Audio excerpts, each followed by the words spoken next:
organisationen men också representant för Måndagsrörelsen, som precis som andra arrangörer här anordnat varje måndag sedan kriget har påbörjats, har anordnat demonstrationer till stöd av Ukraina på Norrmalmstorg.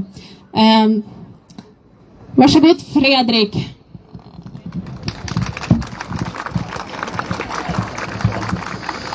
Tack snälla till Nordic Ukraine Forum och Stoppa Putins krig mot Ukraina and the fantastic dance group we saw here just a moment ago.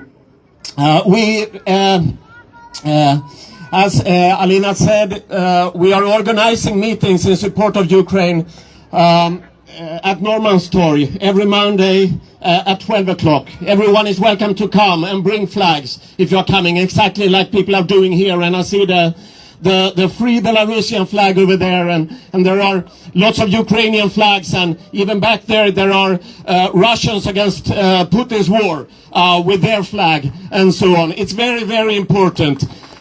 What we do here, and in all these meetings is that we put pressure on politicians. Not only here in Sweden, in all countries in Europe there are meetings to support Ukraine. And what we see now is that this war, this terrible war, this Russian invasion, which started already in 2014 with the annexation of Crimea and the occupation of the Donbas region. And we saw it earlier in Georgia, and even more in the past. We have seen it around several countries in Europe, as we know, and totalitarian dictatorships and so on. It's so important now that we still bring up this issue, because now people are going to vacation. People want to take it a little bit more easy. People don't think so much about politics until the election campaign starts in Sweden in August. We see in the news that other news are now getting more attention and so on. So we cannot abandon Ukraine here.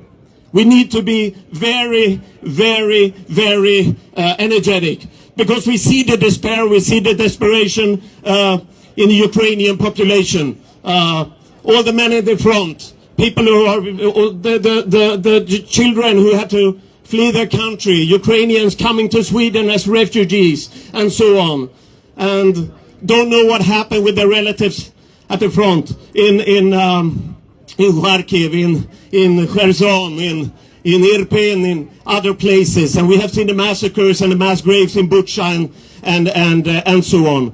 And at this moment, it is so important to all the time show the support for Ukrainian freedom. Because we know that if we don't do this, the politician won't do it. And we already now see signs that there are leaders in Europe, governments in Europe, who tries to somehow bring up ideas of negotiations or a peace agreement, sort of, to say. Because there is no peace agreement if the Russian soldiers still are on Ukrainian soil, on Ukrainian territory. There is no peace agreement because that would be to legalize the grabbing of the Donbas region. That would be to legalize the huge oppression, the repression, the terror campaigns against the civilians, the mass rape campaigns and so on. There is only one solution of this war, and that is the solution with a clear Russian defeat. Because Russia has to start the long way which lots of other countries have had to walk, to look in their own history and try to shape a new democratic, or at least a new pragmatic Russia with a new arrangement of how they act against their neighbors. And if that will not happen, this war will go on. It will come to Moldova. It will come to other countries. We already see the risk for the Baltic states. And we see it also here in Sweden and Finland now, in the gap between our decision to apply for a membership in NATO and when we actually get the membership. So raise the flags and rename your